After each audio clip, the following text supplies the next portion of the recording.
नमस्कार दोस्तों, राधे राधे, जय श्री कृष्णा। सोम प्रदोष व्रत भगवान शिव को समर्पित प्रदोष व्रत का बहुत महत्व है।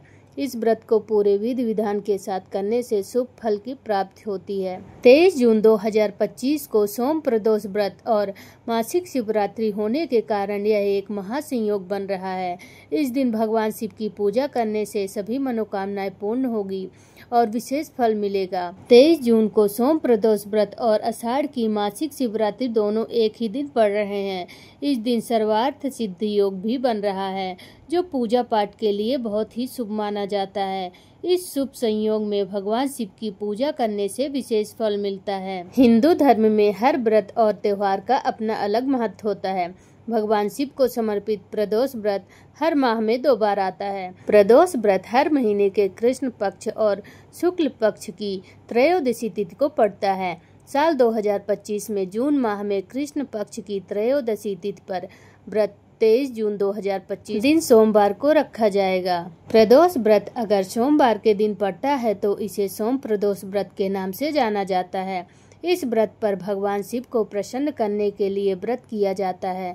भोलेनाथ की कृपा से भक्तों के काम बनते हैं और इनकी कृपा प्राप्त होती है। प्रदोष काल सूर्यास्त से शुरू हो जाता है, जब त्रयोदशी तिथि और प्रदोष साथ साथ होते हैं।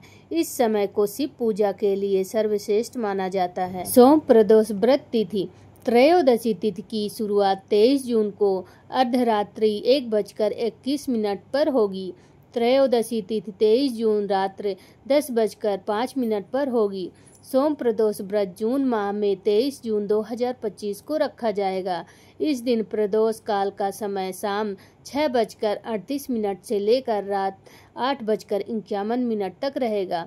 सोम प्रदोष व्रत को विधि पूर्वक करने से मनोवांछित फल की प्राप्ति होती है।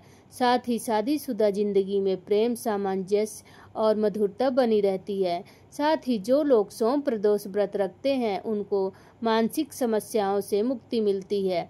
इस व्रत को पूरी विधि के साथ रखने से और भोलेनाथ का आशीर्वाद प्राप्त होता है। सोम प्रदोष व्रत की पूजा विधि: सुबह जल्दी उठकर स्नान आदि से निवृत्त होकर भोलेनाथ की आराधना करें। बेलपत्र, गंगा जल, अक्षत, धूप, दीप आदि अर्पित करें। प्रदोष काल यानी शाम के समय मुहूर्त में भगवान शिव की विधि विधान से पूजा करें। ओम नमः शिवाय मंत्र का जाप करें। प्रदोष व्रत में कथा पढ़ें, भगवान शिव की आरती करें और अंत में हवन कर प्रसाद को ग्रहण करें और सभी जनों में वितरित करें। सोम प्रदोष व्रत की पौराणिक कथा: एक नगर में एक ब्राह्मणी रहती थी। उसके पति का स्वर्गवास हो गया था। उसका अब कोई आश्रयदाता नहीं था, इसलिए प्रातः होते ही वह अपने पुत्र के साथ भीख मांगने निकल पड़ती थी। भिक्षाटन से ही वह स्वयं व पुत्र का पेट पालन करती थी।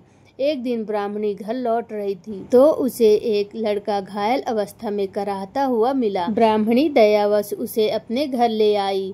वह लड़का विदर्भ का राजकुमार था। शत्रु सैनिकों ने उसके राज्य पर आक्रमण कर उसके पिता को बंदी बना लिया था और राज्य पर नियंत्रण कर लिया था, इसलिए वह इधर उधर भटक रहा था। राजकुमार ब्राह्मण पुत्र के साथ ब्राह्मणी के घर में रहने लगा। तभी एक दिन अंशुमति नामक एक गंधर्व कन्या ने राजकुमार को देखा तो वह उस पर मोहित हो गई। अगले दिन अंशुमति अपने माता पिता को राजकुमार से मिलाने ले आई। उन्हें भी राजकुमार भा गया। कुछ दिनों बाद अंशुमति के माता पिता को शंकर भगवान ने स्वप्न में आदेश दिया कि राजकुमार और अंशुमति का विवाह कर दिया जाए। उन्होंने वैसा ही किया। ब्राह्मणी प्रदोष व्रत करती थी। उसके व्रत के प्रभाव और गंधर्व राज की सेना की सहायता से राजकुमार ने विदर्भ से शत्रुओं को खदेड़ दिया और पिता के राज्य को पुनः प्राप्त कर आनंद पूर्वक रहने लगा। राजकुमार ने ब्राह्मण पुत्र को अपना प्रधानमंत्री बनाया।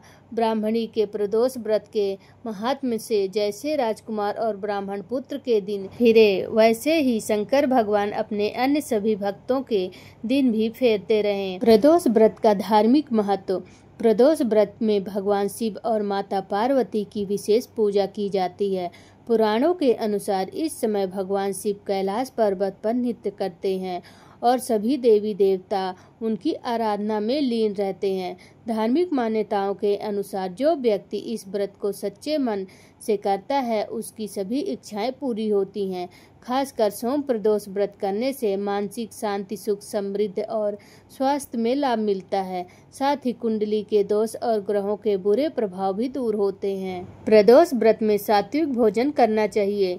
इस दिन आप कट्टू के आटे की पूरी, सिंघाड़े का हलवा, साबूदाने की खिचड़ी और फल खा सकते हैं। व्रत के दौरान लहसुन, प्याज, मांसाहारी भोजन इन सब का वर्जित माना जाता है। पूरे दिन उपवास करें या फलाहार करें।